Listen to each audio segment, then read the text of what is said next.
deja un gran vacío don Aparicio Román, una persona muy trabajadora que por muchos años le dio parte de su vida a la población del municipio y sobre todo a muchos niños y niñas que en estos últimos meses igual carecían de un establecimiento educativo, pues él nos apoyó e incluso les contaba la última anécdota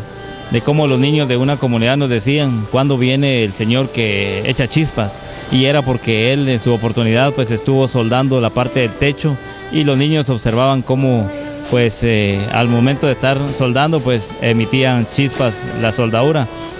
Son anécdotas que recordamos el día de hoy y pues se nos adelanta prácticamente un compañero de la familia de la Municipalidad de Santa Cruz de Quiché. Mi más sentido pésame para la familia y pedirle a Dios para que sea Él quien derrame bendiciones y sobre todo fortaleza para cada uno de ellos. Sí, efectivamente desde el día de ayer coordinamos con él y le manifestamos que